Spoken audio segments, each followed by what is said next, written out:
Newsroom লাইভে এবার নজর রাখবো রিজেন্ট পার্কের ঘটনার দিকে। তার কারণ ডাকাতির গল্প ফেদে গ্রেপ্তার হয়েছেন গৃহকর্ত্রী।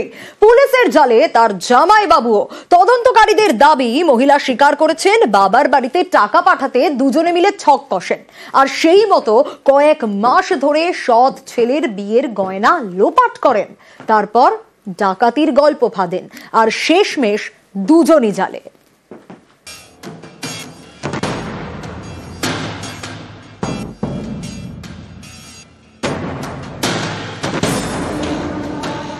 ফেঁদেছিলেন ডাকাতির গল্প, কিন্তু শেষ রক্ষা হলো না। পুলিশের কাছে ধরা পড়ে গেলেন গৃহকর্ত্রী সোনালী বিশ্বাস। গ্রেপ্তার করা হয়েছে তার জামাইবাবু রাজানাককেও।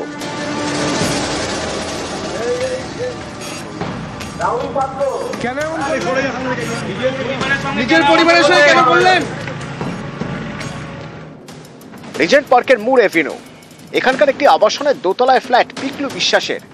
ছেলে দেবজ্যোতি এবং দ্বিতীয় স্ত্রী সোনালীকে নিয়ে তার সংসার। সোমবার এই বাড়িরই গৃহকর্ত্রী সোনালী ডাকাতির গল্প ফাঁদেন। দাবি করেন সৎ ছেলের বিয়ের গয়না লুট করেছে দুষ্কৃতীরা।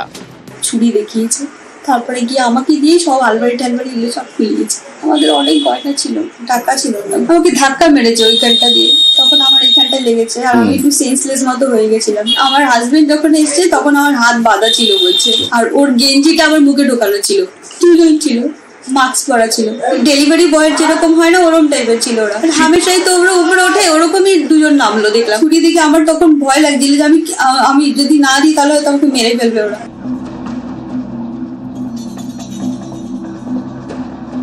তদন্ত করতে গিয়ে সিসি ক্যামেরার ফুটেজ খতিয়ে দেখে রিজেন্ট পার্ক থানার পুলিশ, আর তা দেখেই তাদের সন্দেহ হয়। কারণ সোনালী দাবি করেছিলেন সোমবার সন্ধ্যে 7:30 নাগাদ ডাকাতি হয়, কিন্তু সিসি ক্যামেরায় ওই সময় সন্দেহভাজন কাউকেই দেখা যায়নি। এ নিয়ে শুরু হয় জিজ্ঞাসাবাদ। চাপের মুখে ভেঙে পড়েন সোনালী। জানান মায়ের চিকিৎসার জন্য টাকার প্রয়োজন, তাই জামাইবাবু রাজা নাগের সঙ্গে ছক কষেন সোনালী। সৎ ছেলের বিয়ের গয়না কয়েক মাস ধরে একে একে সরান। গোল্ড লোন সংস্থার কাছে 76 গ্রাম সোনা রেখে ঋণ নেন। 70 গ্রাম সোনা কালীঘাটে গয়নার দোকানে বিক্রি করে দেন। এরপর ডাকাতির গল্প ফাঁদেন, শেষমেশ গ্রেপ্তার।